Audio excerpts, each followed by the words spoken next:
Hey there, everybody, and welcome to the Android Central Podcast. It's episode number 93 for Thursday, April 12th, 2012. Man, we're getting close to 100. So, I am Phil Nickinson. I'm your host for the show and editor of androidcentral.com. And I want to reminisce for a second, because I still remember long before I was ever doing podcasts, I remember the Cell Phone Junkie hitting 100 episodes. And I remember all these people coming on, including Dieter Bohn, our former boss and compatriot. And I think he was the only one who I knew on there. Maybe, I think Matt Miller might have done something. I don't remember. But Mickey, I bring that up because you're back with us. Mickey Paplon from Cell Phone Junkie. He is the Cell Phone Junkie, actually. I don't know. Does Joey, would Joey dispute that? No, I don't think Joey would. It's it's interesting. We're talking about coming up on 100 episodes, and you think about it was just about 2 years ago we started this thing, and it's come a long way, and it's amazing to see. I was just thinking about it today, and how many devices have come out each and every week, and just how much there is to talk about, and how great that not only the site but this show has become, and really it's all because of the followers and the fans and everyone who listens to and works on the site every day. I mean, it's amazing to see how much this community has grown, and it's awesome to be a part of it. So yes, thank you. I'm glad to be back. Woohoo! Also with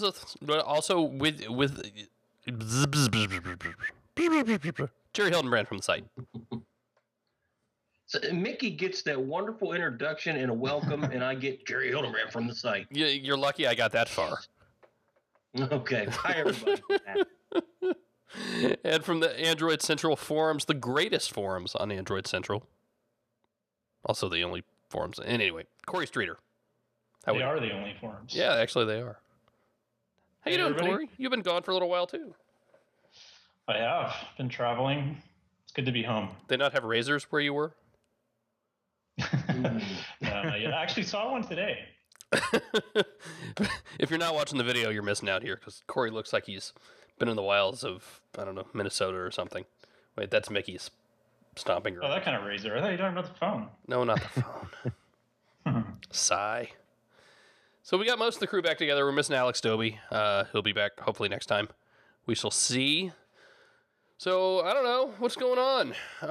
I kind of don't want to, totally rehash HTC stuff, because, frankly, I'm not getting sick of it, but damned if we haven't talked about it a lot. But I do want to hear Mickey's thoughts on this, because Jerry and I have been talking One X, One S just nonstop. Mickey, have you gotten to play with any of them, or have you just had to be watching from afar so far? Nah, unfortunately, I've had to watch, but I think both of these options, and it really depends on what you're looking for out of your device, are just awesome. And it's hard. You're hard pressed to find yourself in April where we don't have a big device launch. I mean, you look at 2 years ago with the Evo 4G, and of course, we had the 4G LTE. We just, of course, are going to probably maybe talk about. Whatever, and I look at that and I still think it's a big device, but it's still probably the better of the two options. Yet something about it, that One S, it's probably the form factor, is just really kind of captivated me, and I can't wait to actually get a chance to get my hands on one or both of them and play with them, because I'm at a point right now where, from everything that you've written and some of the other reviews that I read, it sounds like the new Sense is really not the Sense that I know and hate.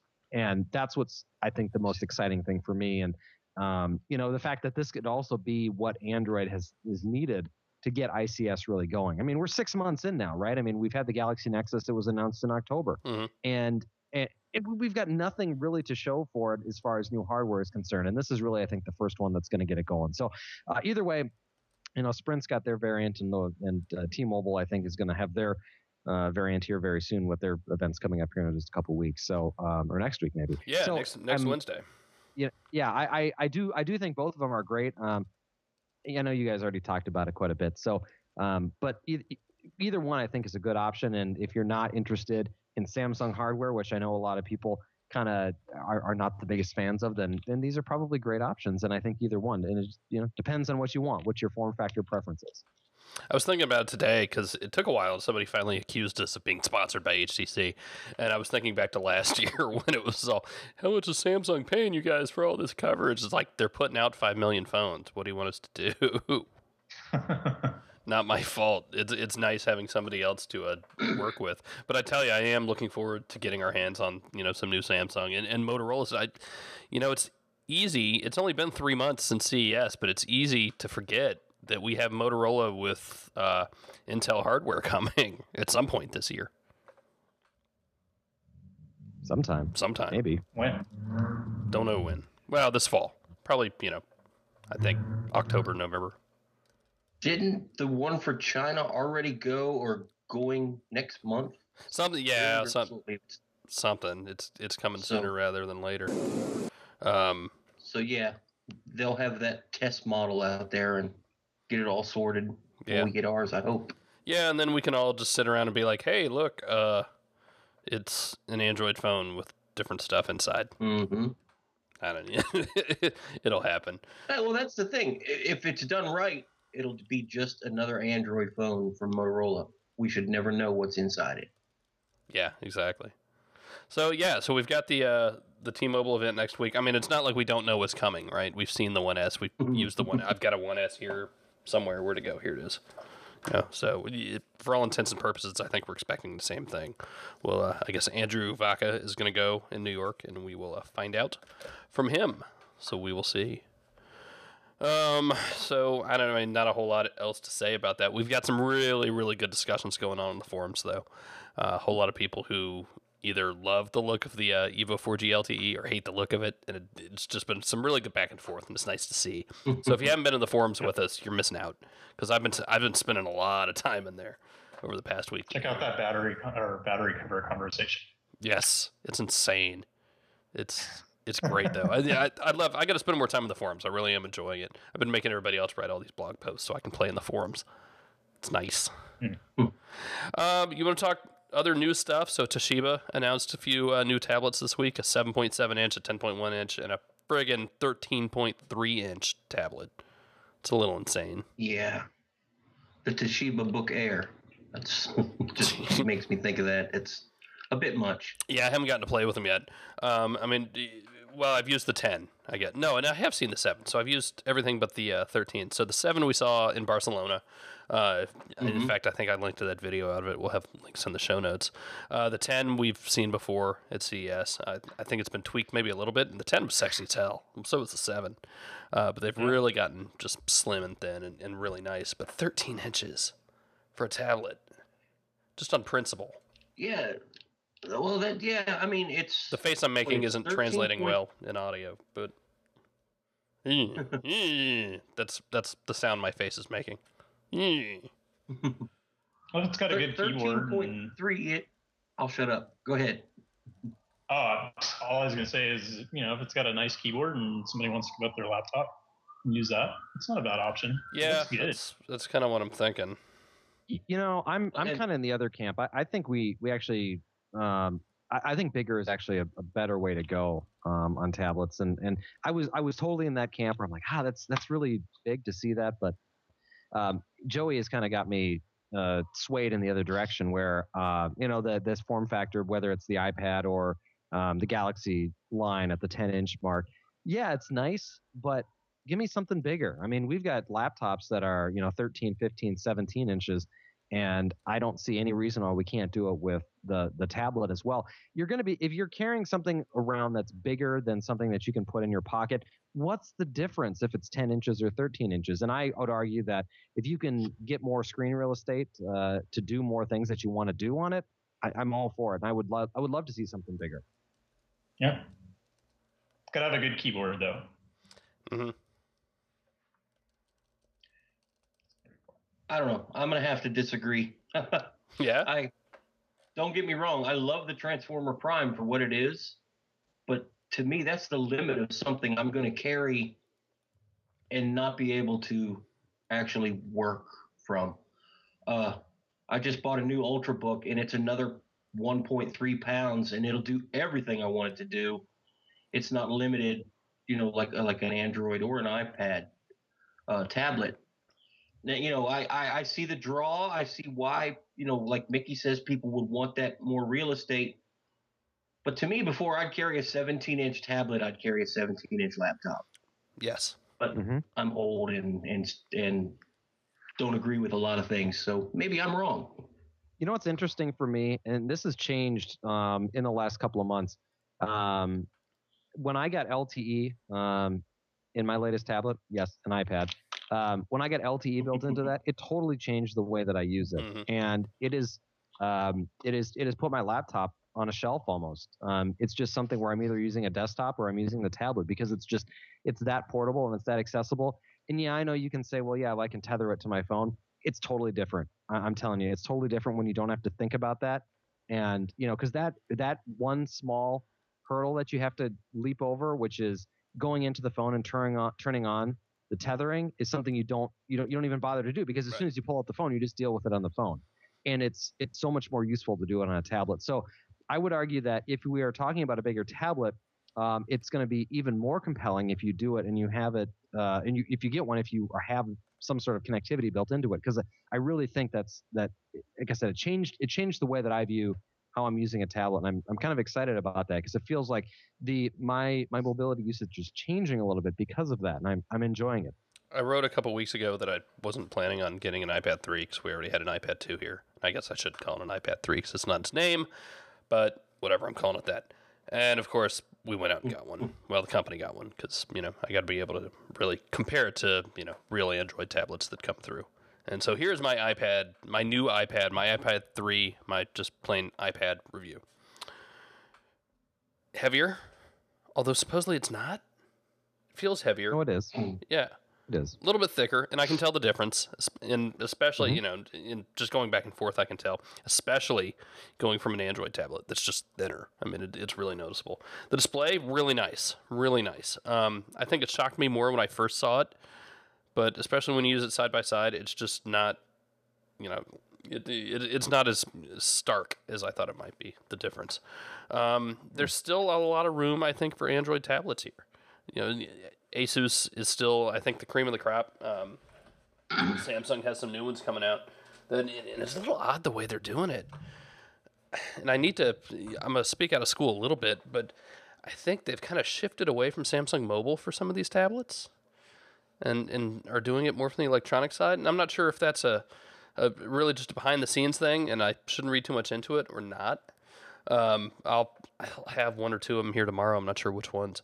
But I still go back to kind of what I said about the Zyboard, the Zoom 2 earlier in the year. It's like, all right, we're iterating the hardware a little bit, but I'm not sure we've changed the usage cases any. And Asus is still the only one that's really done that. And look, Samsung's just being a little ridiculous with having a 7-inch, a 7.7 inch. They have an 8-inch one, 8.1, 8.8. I don't remember. I can't even keep track of it. Yeah, there's so many damn Samsung tablets. It's ridiculous, right? And then we still have the possibility of a Google one coming out at, I would assume at I/O. That's what I'm predicting. And I think it'll be better because it will have a usage case behind it, and it's not just a tablet for tablet's sake. So I don't know. It's a weird time for tablets. I still haven't quite figured it out. And I was using the Kindle Fire again for a little while, and it's still not perfect. I think it's still good enough for the price. Kind of where I'm at on tablets. When you start looking at devices like the ZenBook, the Asus ZenBook, and you can do, they have the full Windows platform on them, or, if you're into, I guess, God forbid, Apple, then you can get the Air, and it has the full. So it just seems kind of weird to go to a tablet that has reduced functionality. It's the same size and quality and all that, but right. I don't know. Like the ZenBook looks awesome. Yeah, it does everything. Is that the one you got? Because you just got one too, right? I'm waiting for the 31A to come out. Okay. It's like the successor, but yeah, that's what I'm eyeing. And I still very much like using tablets. I really do. And I use Android tablets, and I use the iPad here. I think nothing is still as smooth as the iPad. I think UI on a display that big, it needs to be, it needs to be flawless. And iOS has that, and Android's just not quite there yet. It's really odd. I'm trying to figure out why I hate the iOS UI on phones. It just bores me to tears on the iPhone. But on a tablet, it makes a little more sense to me, and it doesn't bother me as much. I'm not sure why. Well, it's because it was really designed for a tablet, and then they scaled it down to work on a phone. Right. I think that's the easiest way to put it. I mean, it's something that when they released the device, when they released their first device with iOS, they did it on a phone because they know that was going to reach the critical mass, and that a tablet wasn't quite ready for it at that point. But Jobs knew there was a reason, to have this and to have it on a tablet. And you're absolutely right. I think my perfect combo is an Android phone and an iPad tablet, honestly. Mm-hmm. Now, I struggle with it because I go back and forth, and I get tied into that iOS ecosystem, and every time I try and break away from it, there's something about one thing or another that really kind of gets me. But man, their ice cream sandwich is the first great version of Android it totally goes head to head with iOS, and yep. It's as we're seeing some of these great new hardware designs come out, you couple that with the great ICS software, and it makes it a really compelling decision, I think, for someone to go with. There's almost no reason. It used to be, well, I want one thing or another with Android, but now it's like, there's with Instagram now. I don't know if we want to talk about that at all too, but sure, boy, I think that's coming to Android and then getting bought by Facebook. I think for a lot of people that was one of the last, like, hey, I can't get this app that I really want on Android type of things to fall. And now that it's there, you're good. We talked a little bit about it last week, I think, didn't we, Jerry? And how really it's just kind of, for me, it's been an unimpressive app. I'm not even using it because who was I talking to? I was talking to somebody about it today. I've got this beautiful, I don't even know where I put it. It's over there charging. All right, so I have this beautiful phone, or I have this beautiful phone, or this one's not bad. We have these beautiful phones with beautiful displays and these big widescreen 16:9 displays and high resolution and great cameras.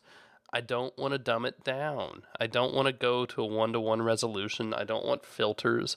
I want big, beautiful pictures the way they were meant to be taken. If you haven't seen the kind of point-counterpoint that Dieter and Chris did at The Verge, it was a lot of fun. And it's more fun when you know these guys.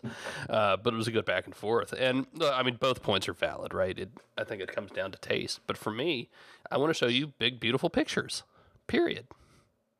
If you want to take them and, crop them and put filters on them, be my guest. But these are my pictures. Well, and this is how I'm going to take them. But that's the thing is you have to realize that is what people are interested in doing right now. And we got to stop by saying, it's a fad or it's for hipsters or whatever. Mm-hmm. There's over 30 million people that are interested in this platform and in doing this, I should say. And the fact that we've got all these, pictures that are now out there with these filters on and stuff like that. It's just a fun way to express your pictures. You don't have to use it, but when you want to do something fun to a picture, whatever, it's a thing. Just do it. It's, think of it as, just another way of sharing a moment in a very different way.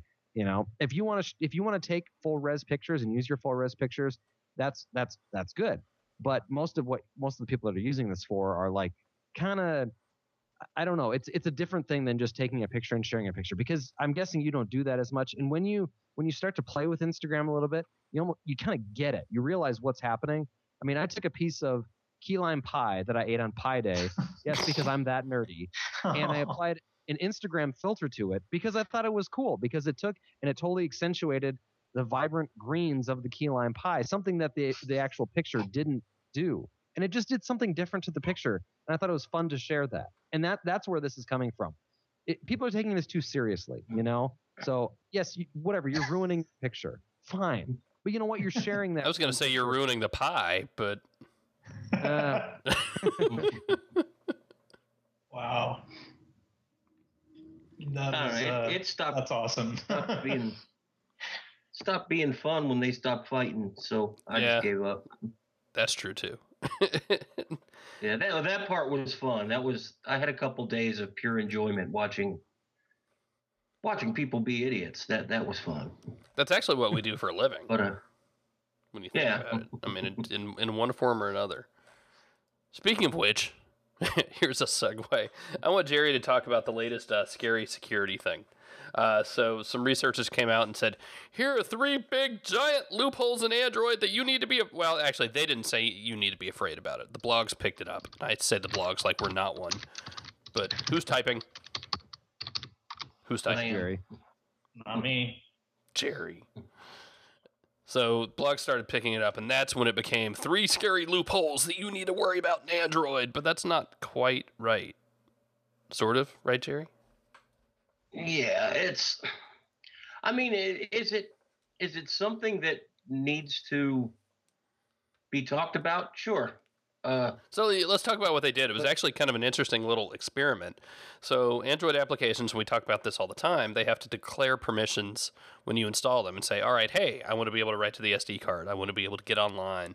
I want to be able to use your contacts so I can help you call somebody or email somebody. That all makes sense. So these guys said, well, let's see what we can do if we don't declare any permissions. A permissionless app that should, for all intents and purposes, be benign. So what all can this app get into? And in the end, it was. That's the first thing I want to say. Right. It was benign. It didn't. There's anywhere you read about alarms or, security hole or big problems, that's just people sensationalizing. But it was able to do 3 things. One of them surprised me. Some people were surprised about all 3. With no permissions, you install this app and it doesn't have any listed permissions, it could still read data from the SD card. Well, I think just about everything can read data from the SD card. And as long as we're going to keep having SD cards that you can take out and plug into your Windows computer, that's the way it's going to be. I mean, that's just it. That was by design. That's not a flaw. That's not a mistake. Maybe it's not the best way to do it, and we don't have to like it, but that's not a security hole. It's just the way it is. It could read from the proc file system. It's a Linux thing. It's not a real file system. When you boot your computer, it's like a window to the kernel where, keep the applications and, user interface can communicate with the kernel. And it just writes stuff there that's erased when it needs to be erased or when you shut it off. Really mundane things like your kernel version or how much free RAM you have or how much battery life you have. Gosh, Jerry, I don't want somebody to know that. That's personal stuff. Well, it's there's nothing there. If somebody really, really wanted to, they could study that and find a way maybe to try another exploit. Like somebody in the chat said network buffer size. That's exactly what I was thinking. I could read proc and I could see, well, let's try to brute force this, overrun their browser, make it crash.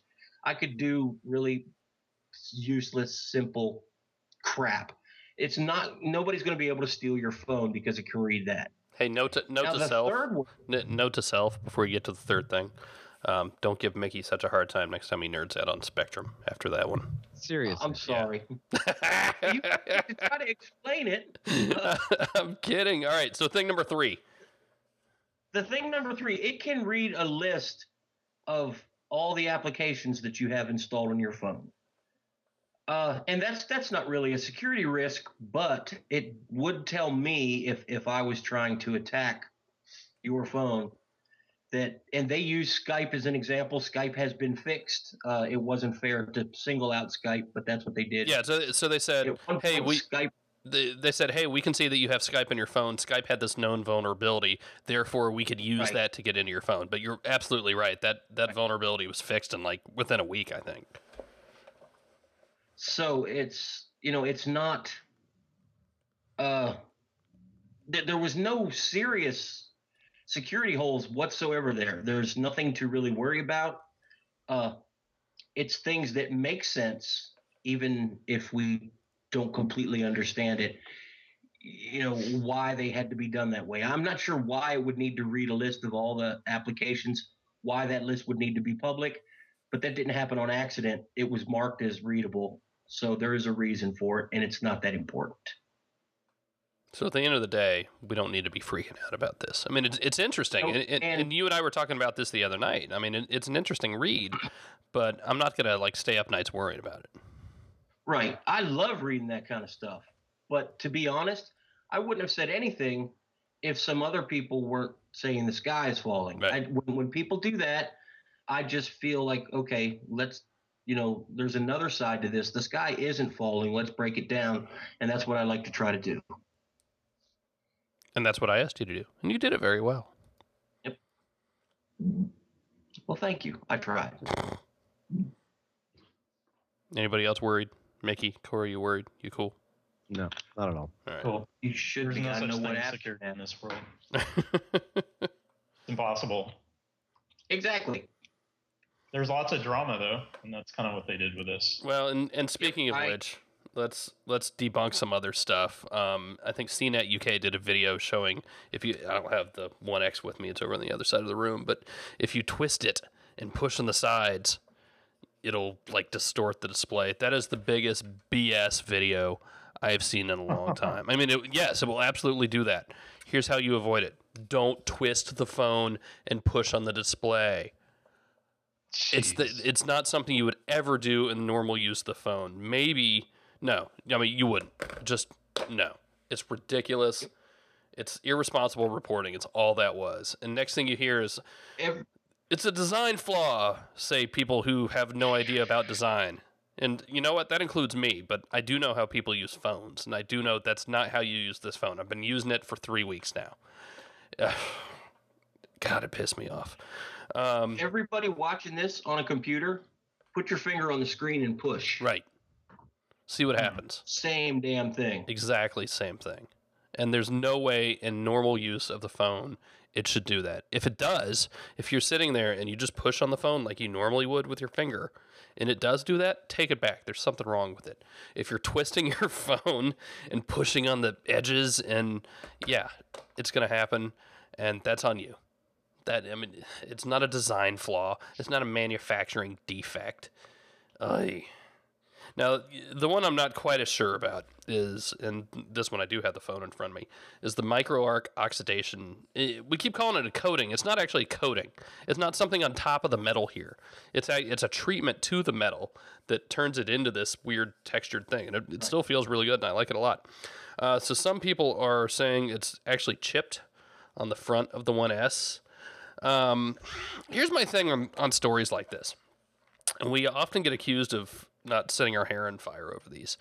In any manufacturing run, you're going to have defects. It happens, right? I mean, 100% is just impossible, even for something like Apple. Right. 100%, and they're probably as close to 100% as anybody. But, even the iPhone, you're going to have iPhones with the occasional cosmetic defect or manufacturing flaw or something. That happens. So even, forums have a tendency to magnify this sort of thing.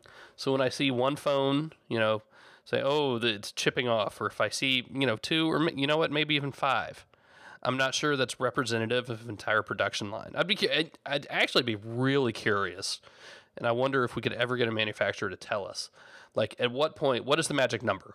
How many reports do they have to get for it to be statistically significant for them to actually be like, all right, you know what, we need to take a look at this. So the thing is, supposedly, the paint's been chipping off or something.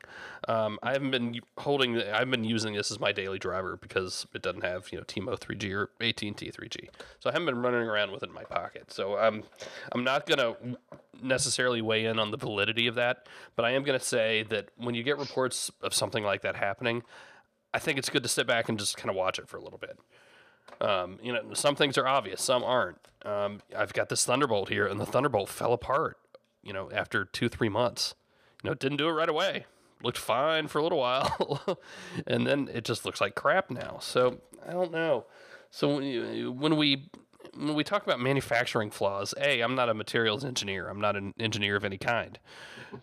So I'm not going to really talk to design flaws. Now, if there's a usability flaw or a usability issue, I think we can talk to that. We all use these phones. We can give our opinions on that. But I'm not going to say that the MAO coating, because it's not a coating, that I'm pretty sure of. I'm not going to say the treatment's flawed or the process under which it was designed or produced was... All right, the chat room's cracking me up over the Thunderbolt tonight. They keep talking about which is better, the Thunderbolt or the North Korean missile launch tonight. It's killing me. Don't do that. I haven't sold mine yet. You haven't sold your North Korean missile yet? Dude, you're close enough in Seattle. You might be able to see that thing. Do you see Russia from your house? Why, No? yes, I can. Oh, Jerry almost lost it. I saw that. It's so great doing this on video now.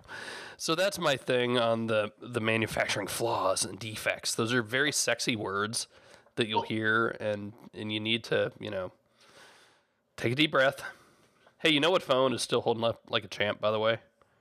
My Nexus One. Just saying. Dude, I'm using mine again. Are you? It's the best phone they ever put out. It really is. Manufactured very well. I like a lot of phones, but it is the best phone ever made. Sorry, guys. The Infuse is still holding up really well for me. I mean, I've got a few scratches on it, I guess, but we took it back to Spain in February. Hey, speaking of the Infuse, you know what finally happened? Finally, after 2 months, it finally got it. It finally got its gingerbread update again. So, damned if it's not running official. Ooh, it's still charged too. Check this out. Official gingerbread. How about that? Oh my god! You ever think we'd be excited about that? Crazy. I had to update via keys, and actually somebody emailed in. I don't think I put it in the show. Somebody emailed in. I guess last week we were talking about how you don't need to use a computer ever for an Android phone, and they're right. That's not always true. With Samsung phones, sometimes you need keys, that horrible desktop app to update, and that's what I had to use for this. They didn't push it out over the air. God, I hate keys. I mean, it works fine. It's the key word. Right. Well, actually, it's keys many. Update. When you say that, because what phone was it that I had? There was one of the phones I had Samsung keys, and you could access your music and drag folders. So that right, that worked really well. Yeah, no. That was the full keys. So they've kind of backed off that, at least on the US phones, I think. And we have keys mini, which is a lot lighter weight, which is good. No, I understood what keys was for. It's just not necessary, especially now that phones are starting to move to MTP. And I don't think we've talked about this, speaking of nerding out. So it's been a while since we had Jerry explain to us what MTP is, but I think the short version is, so older phones, you plug it in, you have to change it to like disk drive mode, right? So then you can move files back and forth on your computer, but the phone, half of the phone quits working, basically. Anything on the SD card is no longer visible to the phone. And that's bad, for apps that are installed. God forbid you install a widget to the phone. It's really going to screw things up. So MTP solved that, among other things. But this is the only one I care about. So you plug your phone into the computer can see the phone can still do everything it did before, and everybody's happy. And for the way I take screenshots, it made life really easy, which is the real reason I'm complaining about this. But the new HTC phones aren't using MTP. They're using the old school, whatever method that is. Exactly. UMS. Just now you know the rest of the story. Okay. So actually that bugs me, and it bugs me probably a little more than it should. A lot, actually. I think it has to do with what's the HTC program they use? It's the HTC Sync or whatever it is. HTC Sync, I think it's called. Yeah. I'm willing to bet that's why. My God, throw away all the cables and all those protocols and just get Wi-Fi Explorer. It works so well. Yeah. Boom. Yeah. There you go. Jerry actually turned me onto that. Type in you open it up, shows you an IP address, you type it into your browser, and boom, you have full access to your phone. All right, I'm going to try that tonight. Yeah. I should. On the other hand, that helps me charge. I am a little bit concerned that HTC didn't go with MTP. I hate MTP because I run Linux on my desktop, and MTP and Linux is a total bitch to play together nice. You're biased. But yes, I am biased. That's I just wanted to be upfront with that. No, you're not biased. You're biased. Get it right. Okay, bias. Thank you. You got to say it wrong like everybody else does. Okay, grammar girl. But we just finished talking about and I'll use air quotes in case you're not watching, security issue that has to do with USB mass storage in the SD card. HTC still making phones that have this issue. Samsung, at least on the Galaxy Nexus, is the only new phone they've shipped with Ice Cream Sandwich. It doesn't have it. None of the tablets they fooled around with trying to make mass storage work. And while people like me who have used Linux aren't going to like it much, MTP does take that one security issue, air quotes, out of the picture, and HTC decided not to go with it. So there's that. And I would still like to take screenshots easier. Just saying. All right, I'll shut up. I am done. No, you're not. Probably not, but I say it just to make you happy. What else we want to talk about? $30 upgrade fee on Verizon goes into effect April 22nd. Woohoo! Yeah. Nothing new there, by the way.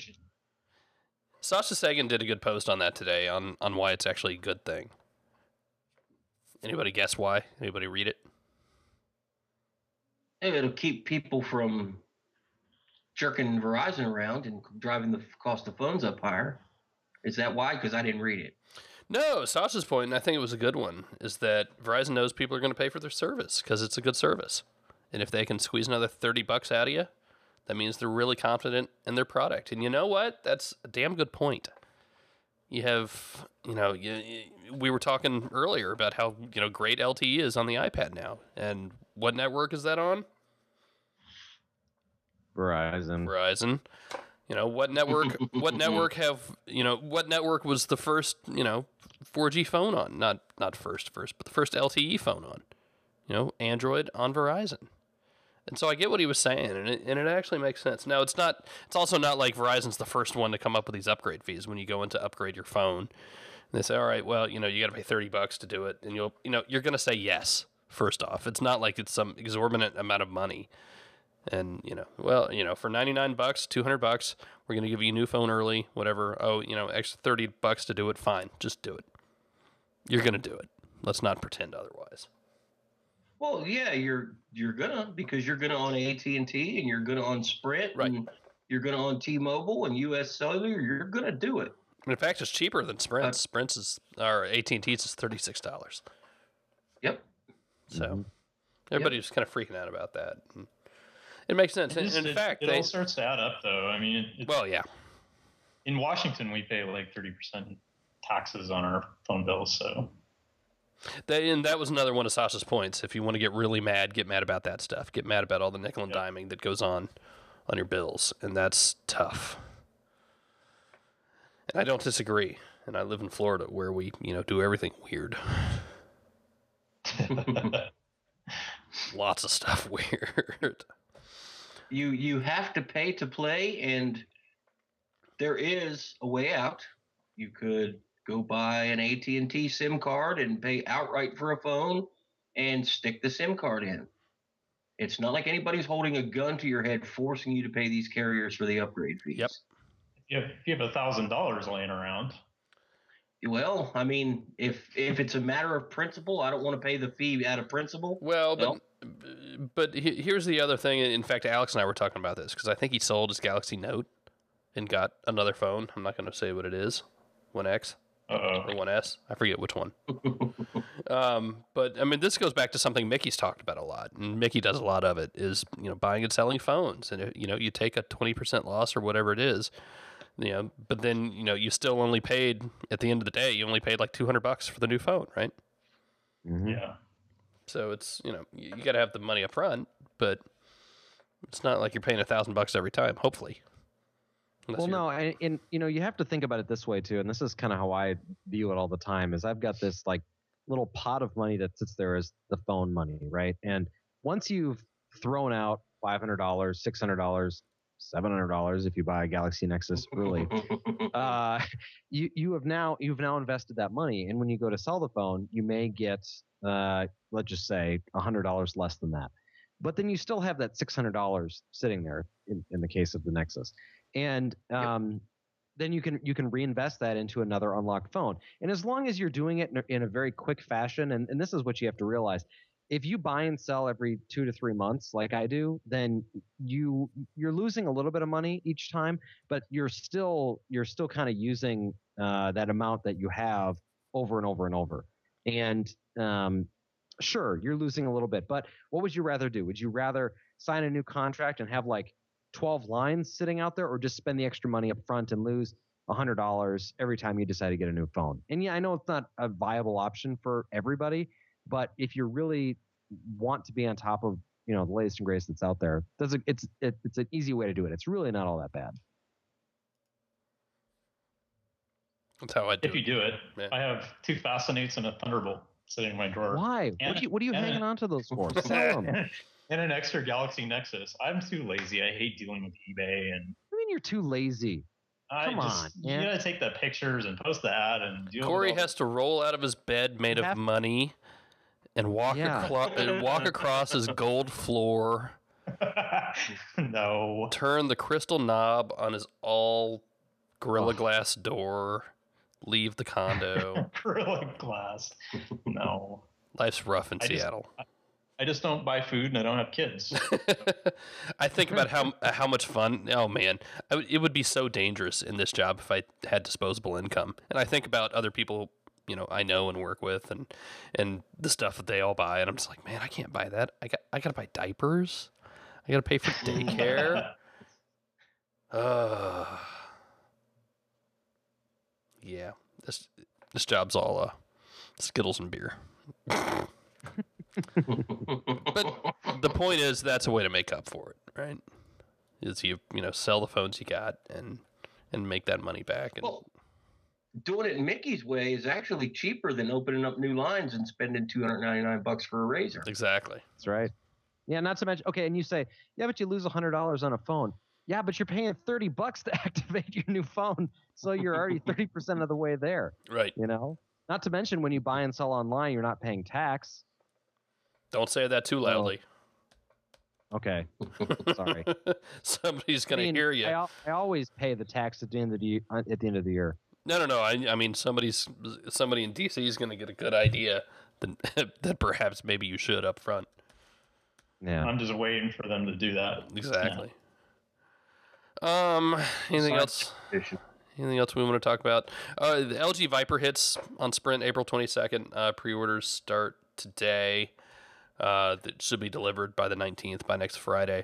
Do you guys think the Galaxy Nexus is going to come out at the same time? We've seen a couple marketing materials that have said so, and I guess it makes sense. Yeah, maybe. I mean, it would make sense to launch kind of the LTE campaign right about the same time, right? Is it wrong that I'm just kind of meh on the Galaxy Nexus on Sprint? I mean, it's still a fine phone. There's nothing wrong with it. The display is not as good as the One X that we're getting on, AT&T and Sprint. The camera, absolutely not as good. It's weird. I've seen people have been posting in the forums video reviews, and I'm not going to say which sites, I'm not going to call them out, but that have been calling the One X camera mediocre. And we talked a little bit last week about how maybe it's not quite as good as HTC was making it out to be, but that's not surprising either. But it's absolutely better than the Galaxy Nexus camera. I don't think there's anybody out there who can honestly say that doesn't take much. The right. Nexus One camera was better than the Galaxy Nexus camera. I can't take a picture on this thing. No. You're right. I don't know. Terrible. Since I got 404, my pictures are looking a whole hell of a lot better on the Galaxy Nexus for real. Yep, it actually focuses now before it takes the shot. Well, maybe we need to do some before and after. How does it do? And my problem is, if the lighting is wrong at all, it's terrible. That was always my problem. So, I mean, at this point, do we care about the Galaxy Nexus on Sprint? Should we let's go around the table and would you honestly recommend the Galaxy Nexus on Sprint? In late April, 2012, knowing what we know with the Evo 4G LTE coming out. No. Yes? No? Jerry? I won't recommend. No, hell no. Don't buy anything until you're buying a 3G device. All right, we're gonna come back to Jerry when Skype quits screwing up on him.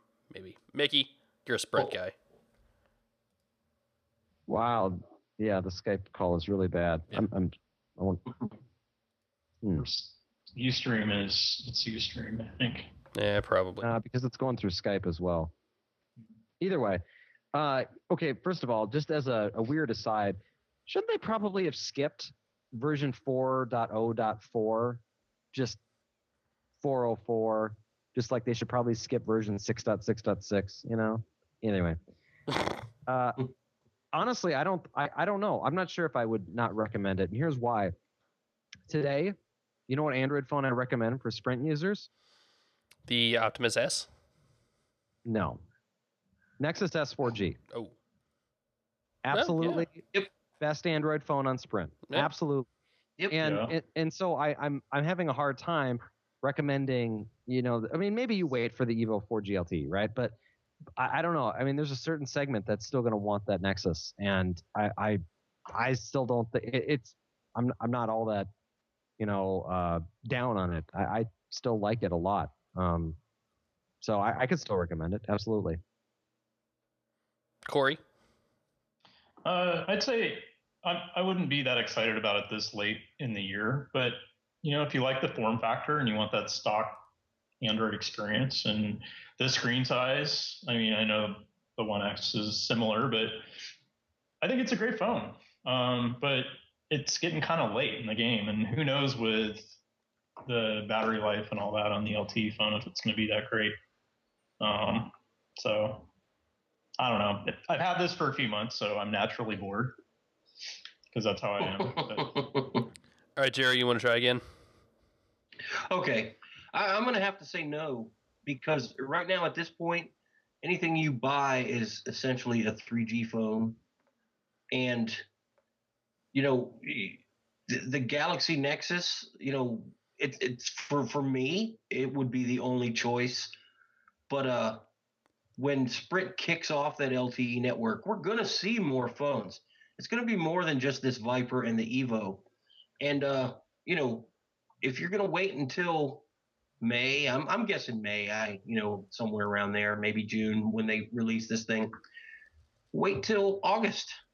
Yeah. And I usually never tell anybody to wait, but in this case, I think there's going to be a big push of LTE Android phones. So, I have to just say no. Don't buy it yet. I disagree with that, because I think that if Sprint was going to do a big push, it's going to be when the network first launches. And I think HTC is their biggest partner. They have been for quite a while. And so the Evo 4G is going to be the big one. I mean, what are you going to get? You're going to get the Nexus. That's going to be their Samsung model. Yeah, maybe they'll get the Galaxy S3, which who knows? I wasn't going to say those words, but that is exactly what I was thinking. Okay, but let's pull that out of the picture, because look at the Galaxy S, or the Nexus S versus the Galaxy S2. So I mean, some people would argue that the Epic 4G Touch is a better device than the Nexus S 4G. I don't know if I could say that though. I still think I would go with the Nexus, and this is where I'm kind of struggling. Is so if we look at the third Galaxy, is that going to be better than the Nexus? And what does it mean to say it's better? It's a completely different experience. that I would want to fix would be the camera. You're buying, if you get a Galaxy Nexus, you're getting a completely different experience than if you buy an HTC phone or anything really. I mean, that's what you're basing your decision on, is how you like the interface and the features that it provides. And here's another interesting thing, because of course I follow this stuff quite closely here, and there's going to be some changes here over the next couple of years with what Sprint is going to do with their networks and their spectrum and everything. And so we just actually heard today that they're going to be pushing out full implementation of their LTE on the 800 megahertz spectrum.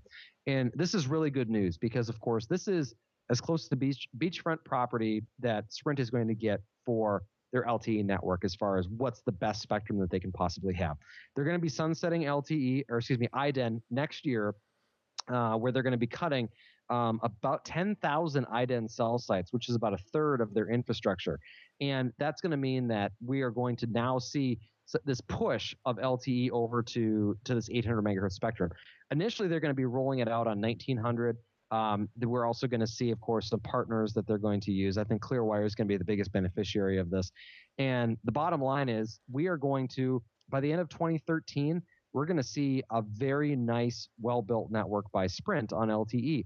And we are probably talking, a good 75% of the country is going to be covered with LTE by then. And it's just going to be a couple of months after that where they start their transition to LTE Advanced. Sprint has totally changed their direction here on how they were doing, LTE. I know that we've got a question here coming up that talks about why they would want to switch from WiMAX over to LTE, but it's absolutely the right thing for them to do. And this is great news from what they said today, where they made a hard date. They said full implementation on 800 megahertz by 2014, which means that IDEN's gone then, which is great. Get rid of it. They don't need it. It's such valuable spectrum. It's unbelievable that they've spent this much time just futzing around with it. Do you know that they have gone from 20 million IDEN customers down to 6 million in a matter of like 6 years? I mean, they have just absolutely been obliterated when it comes to this. Nextel buy was just the worst thing for them. So anyway, they need to recapture what they really wanted to do with this, what they really need to do with this, I think, and get everyone over to this. So I'm excited about this, what they've done. And actually, Mickey, that's been a big question in the forums, and if you get bored, wander in there, because people have been asking about the 800 megahertz thing. And the other question is, are you going to be able to use this on any other LTE networks? No, it's not going to. Sorry. But that doesn't matter. I mean, I shouldn't say it doesn't matter. It sucks. It totally sucks for us, doesn't it? I mean, as consumers, you want to buy an LTE device and use it on any network. But the fact that there's 8 or 9 bands that are going to be available for use around the world. Actually, there's more than that. There's like 30 some combinations, but there's 8 or 9 main bands that are being used around the world. It just doesn't make sense that it's going to work, unfortunately. So, Mickey, that's even outside the U.S., right? Yeah, I mean, so you've got 700, 800, 900, 1500, 1700, 1800, 1900, 2100, and 2500. So, good luck. So the days of being able to go to Europe or whatever and use your phone. See, you're still going to have a 3G fallback for a number of years, and that's going to be the saving grace for quite a while. But I'm boy, I wish Alex was on here, because he's probably seen some of this a little bit more. I mean, they're talking about their testing is not on the same networks that we're rolling out. So. Eventually, the chipsets will be able to support it. We'll eventually be able to see multiple band roaming capabilities, but we are totally in the infancy of LTE still. I mean, we're talking like LTE is really been around for 2 years, and it's awesome. I love it. I absolutely will always carry an LTE line with me, but you got to keep in mind that this is going to take a little bit of time to kind of get ramped up and for it to really work the way that we want it to work. So it's just going to take some time. That's all there is to it. One other question, I was actually working on a post on it and just haven't finished. Somebody asked in the forums, with only 5 or 6 or 7 or 8 or whatever it's going to be, with only a handful of markets actually launching with Sprint LTE, is it worth buying an LTE phone right now? He's got an Evo 3D.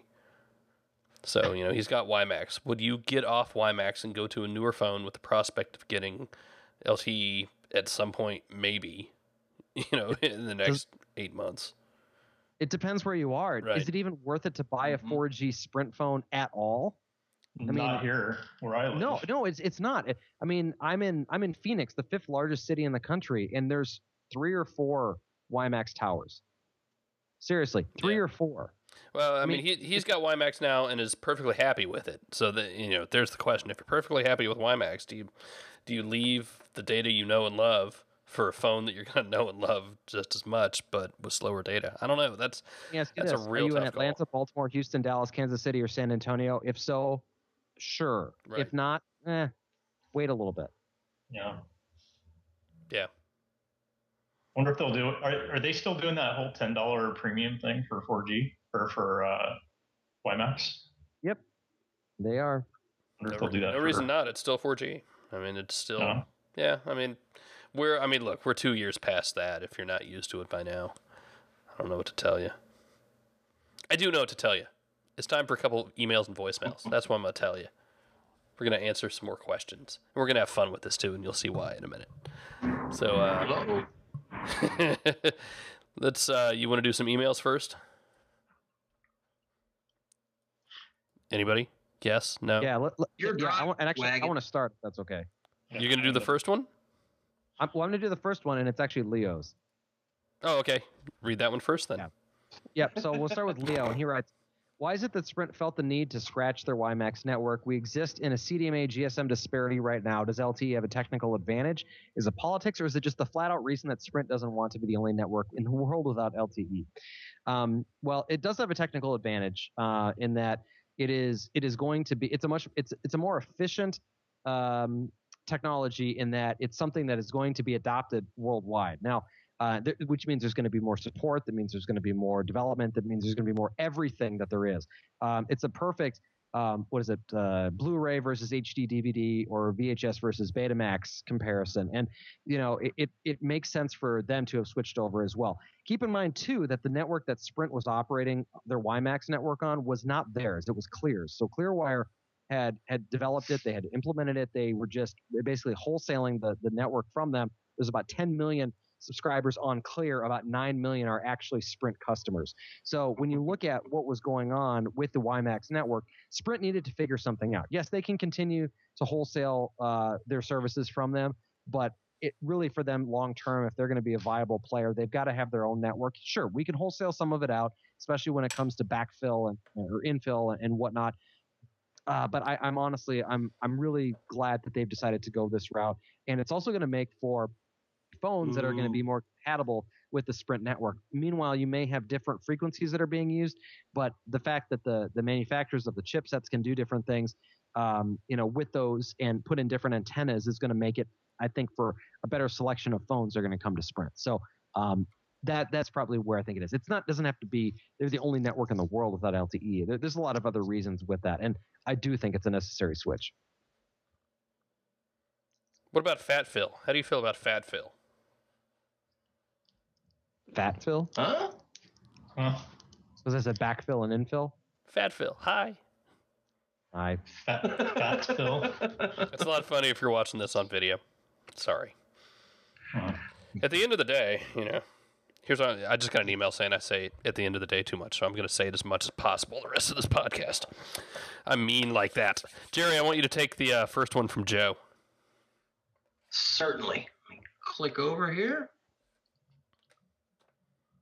All right. Joe writes, this is a question probably for Jerry. Well, thank you, Joe. Is anyone else experiencing lots of emulator bugs and problems with the latest R17 and R18 updates? Yes. I'm getting tons of forced closes on my app and the emulators. Me too. If I close them out and restart, then they work fine for a while. I hate that. It is very frustrating because I have no idea if there's a problem with my code or not when it happens. Tell me about it. I've tried deleting them and making new ones. Heck, I can barely even get a 4.0 based emulator to work, and they will not load at all if I turn on the new GPU function. There's a very simple fix Not to just this. you. There's a very simple fix to this, actually. And the fact that what's your simple fix? my very simple fix, and everybody should know this, not just Jerry, not just the neckbeard, and that's the R19 drop today, so you can go get that. God, everybody knows that. Gosh. But yes, all right, we're talking about the emulator, the Android emulator. The 3D acceleration on the emulator, it was pretty rough. Rough too. I'm even going to drop a link in the chat. How about that? That's how much I know about this, because I saw somebody share it on Google Plus today. I know that I've got several different computers I can use here. And it's not a AMD versus NVIDIA versus Intel kind of thing. It sucks on all of them. And hopefully that's something they addressed with the new one. That I have downloaded the new one. I just haven't tried it yet. Yeah, I don't think I got it yet. I think the shots I took the other day were still with the old one. On the other hand, maybe it went a little faster. At the end of the day, though, it's really all about now. I'm going to drive some people nuts tonight. We're losing listeners. Sean writes, love the show. Keep up the great work. My question for anybody, not just Jerry, is I know the HTC One X Euro version has a Tegra 3 processor, but the AT&T version is coming with a Snapdragon S4 that is dual core. I know how you guys stand on benchmarks, but I've been reading that the Snapdragon's actually scoring higher than the Tegra 3. So is the Snapdragon a better processor, or will we never know the difference? Jerry and I have been talking this week about... Well, I mean, first, I regret doing benchmarks on the One X. I don't regret much of what I do. Told you. I might. I'll go on record saying I told you don't do it. Yes, you did. The problem is like, oh man, people are excited about this phone, and at the end of the day, they want benchmarks. And at the end of the day, they want to know the difference. And at the end of the day, they want to know which one's better. See what I did there? Mm-hmm. We stopped doing benchmarks a long time ago, and we're about to stop doing them again because they really don't tell you anything. Yes, people have benchmarks. You want benchmarks? I have benchmarks. I've been benchmarking these things for weeks. These aren't like special benchmarks that some sites have and some don't. These are phones we've all had for weeks now. And looking at them, here's what we found. And Jerry and I have looked at the benchmarks, on the One S and the One X. Some of them do better on some of the benchmark apps. Some of them do better on others. And at the end of the day, Bingo. What does it mean? And that's a big question. That's not a new question. And Jerry has explained this, many times.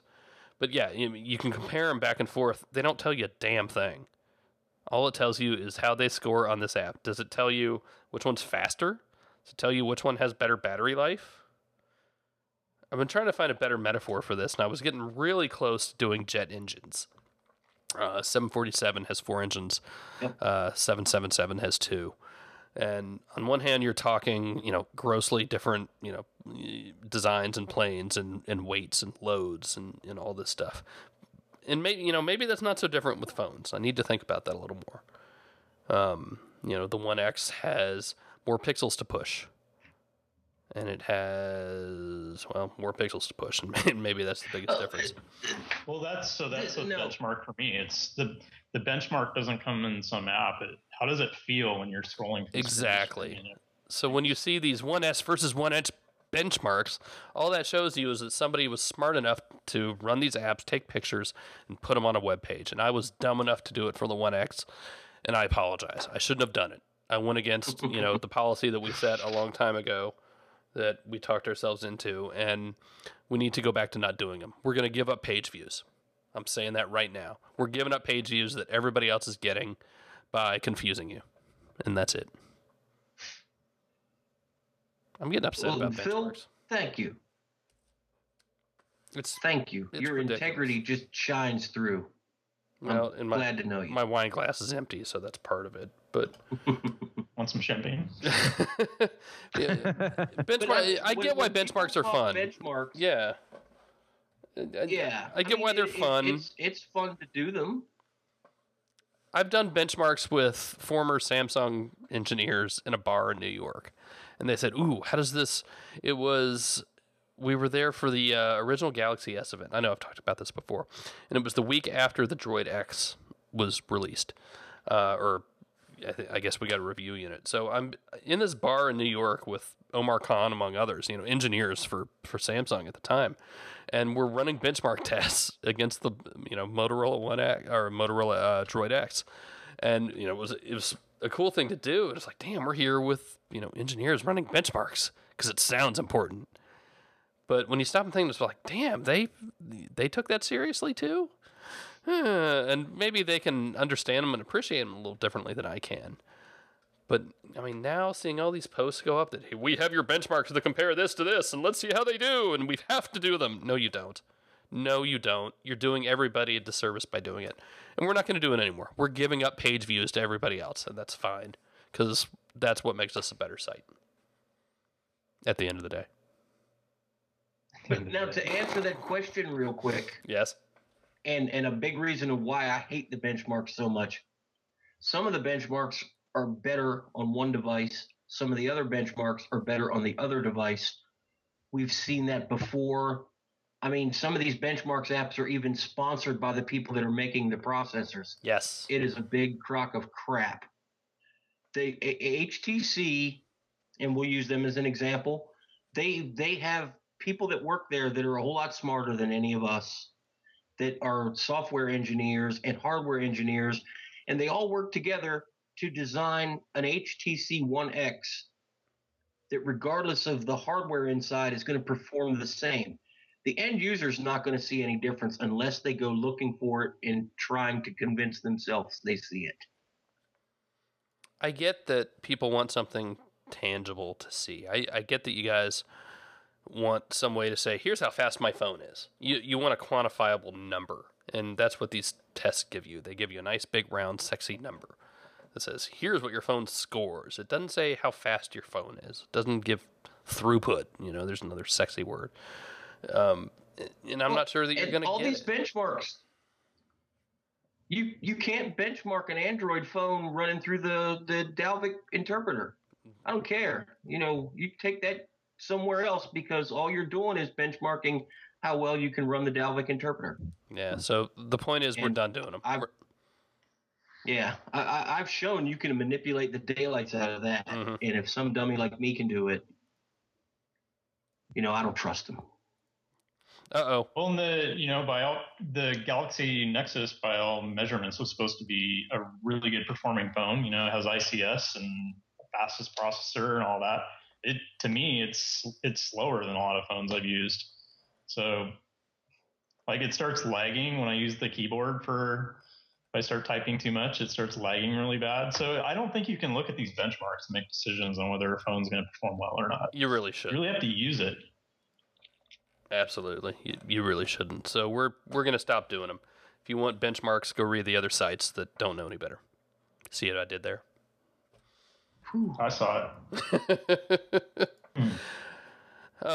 We got any emails left. Rodriguez writes, I haven't heard anything about either the HDMI output or FM radio in the new Evo 4G LTE. Is it going to be the same non-powered MHL adapter as the Evo 3D? And is the FM radio app there? I couldn't tell in the video. Yes, they're both there. So you've got to have an MHL adapter, which I get people use and enjoy, and that's fine. I find having to plug in one cord into another cord to do something just utterly ridiculous. So I'm not going to do it, but that's how you're going to do it. And yes, it has the FM radio. I was actually going to do a post on what's on the Evo 4G LTE because I've got pictures of everything that was in the app drawer, but it's almost like it was missing stuff. It's almost like some of the stock Sprint apps you expect to see. I can't remember Sprint TV, but like NASCAR stuff and things like that. It kind of felt like things were missing, so I've held off on that till now because maybe that wasn't like final software. And if you remember, go back and it actually said protected under the Android version. So I mean, obviously we weren't dealing with final software, and that's not new. But yes, the FM radio app was on there, which is good to know. Have you guys done a late night poll on FM radio? People use it or not? No, we should. We will tonight. I've always been curious about that. Let's Corey do it. Corey apparently wasn't around during the Nexus One days. Well, in FM radio. Yeah, it's something that I don't use it, and I know a lot of people that don't use it, and I just don't think we understand why other people want it so bad. But we'll find out tonight. Cool. When somebody doesn't, or when people don't have something on their phone, they try really hard to get it. I remember the HDMI thing on the Evo. That was a lot of work developers put into making that work out. Yeah. All right, so that's it for emails. Let's do a couple voicemails and we'll get out of here. Renee, you ready? You want to do, pick whichever one you want to do first. Hello, this is Harry. I'm from Illinois. Great job, guys. Love the show. Listen to it every week and watch it too. My question is about the Galaxy Note. I have one. I absolutely love it. I think it's the best phone I've ever owned, with one exception. This thing is the biggest RAM hog in the world. My Skyrocket always had 300 to 400 megs of RAM available for me to use in memory.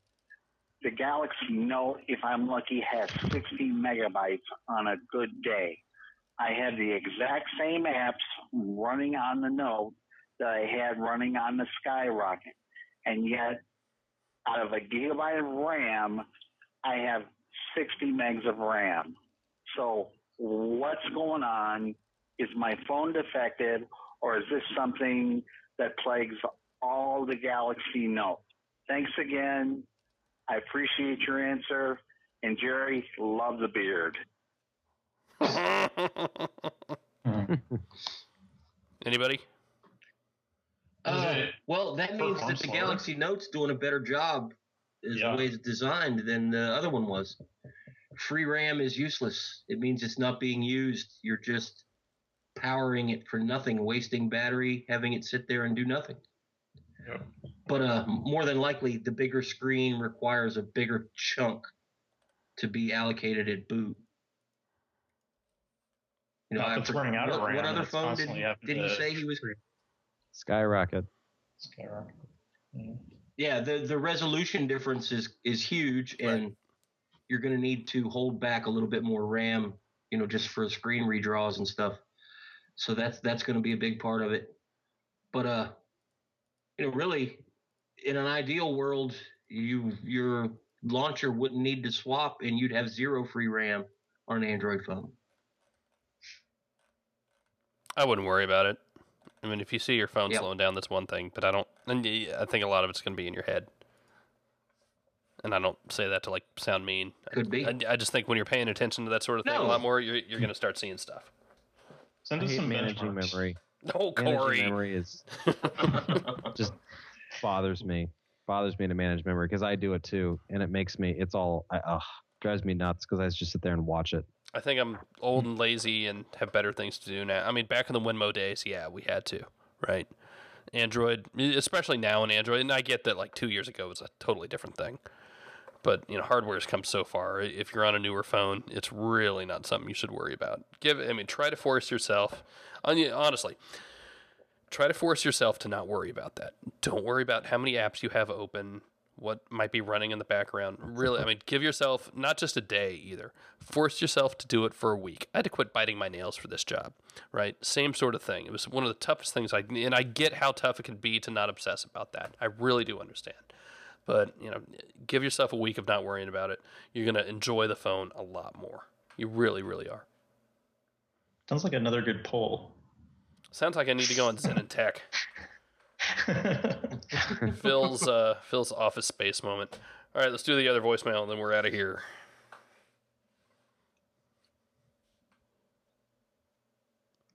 Hi, this is Jim from Jersey, calling for the Android Central podcast. My question is, I know the new HTC Evo comes with non-removable battery. That kind of scares me. I definitely have battery pulls have saved me in the past. I run a rooted device, custom ROMs.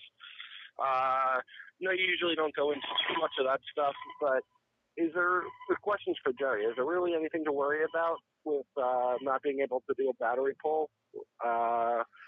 Hopefully you guys can give me a simple kind of couple pointers to watch out for. That way I don't get into a bad situation. Thank you. Big fans. Another question for Jerry. I hear you, yeah. See, I love all you guys too. It's never been an issue on any of the tablets I've used. There's always just hold the power button down and I think on Samsung, if you've got the power button down more than 8 seconds, it automatically reboots. It's just like a battery pull. It kills the circuit and restarts. Does that mean there won't be a case where you run into that, you need to kill all the battery power and you can't do it? No, it's possible. But for those few and far between cases, leave it turned on, set it on the couch, go have a drink, come back, the battery will be dead. True. Plug it in and restart it. It's another one of those questions we've gotten a lot in the forums, to the point where somebody said, "Oh, I bet there's a reset button on it," and so somebody started that rumor. Thanks, guys. There is, as far as I can tell, and I absolutely know there's not one on the One X. And opening up the back of the One S, I certainly don't see anything. So yeah, it's going to be power button / volume button based or whatever it is, but I can't speak to, running ROMs and hacking on these things because, things happen. I get that. But in 3 weeks, put it this way, and this is what they're asking about. Well, what if something happens? What if I need to, shut it off? What if an app freezes and the whole thing goes to hell? I've been using this for 3 weeks now, and on not janky hardware or software, but early software, software that was unfinished that actually had some pretty decent bugs in it. And I have not once had that problem. Not once. So... Does that mean it won't happen? I've never had to do that since I've owned an Android phone since the original Droid. I've never had to do a battery because of an app. No, because of either. locked up. Have you guys? No. Yeah. I've had to do it, and it was my own damn fault. But not through normal use of the phone. No. Sure. The one thing I have that I have to do that on is the the Google I/O version of the Galaxy Tab 10.1. That thing crashes all the time. Yeah, Still. Power button. Yeah. Yep. So that's it, boys and girls. That is a podcast. That is how you do a podcast. I believe we set the gold standard for how to do a podcast. Because at the end of the day, no, I'm sorry. I already got a nasty gram from that guy. Why are you being so mean? Just giving you a hard time. If you tell me not to do something, I'm going to do it. I'm going to do it a lot more. So, just saying. But I love you all. I do. It's good to be back. It's good to have everybody back here. We miss Alex. Mickey, take us home. If you'd like to get in touch with us, you can send us email to podcast@androidcentral.com or leave us a voicemail at 888-468-6158. Type in extension 222 when you're prompted. If you'd like to follow all of us, you can follow the site at Android Central. Phil is at Phil Nickinson. I am at TCPJ_Mickey. Jerry is at GB Hill. Corey is at C Streeter. And Alex is at Alex Doby. You can also follow all of the writers over at Android Central. This show and the entire site brought to you by the Android Central store, found at shopandroid.com. You can also place your order by calling 888-468-6158. That's it. We're done. Quick note, no podcast next week on the 19th. No podcast on the 19th, or that week, actually, because I am out of town and unreachable. I can't tell you where I'll be. Can't tell you what I'm doing, because frankly, I have no idea. I just know I won't be here. I won't be available. So we'll catch up in 2 weeks. Until then, Jerry, Corey, Mickey, good to see you guys. Nice to see you, Phil. Bye-bye.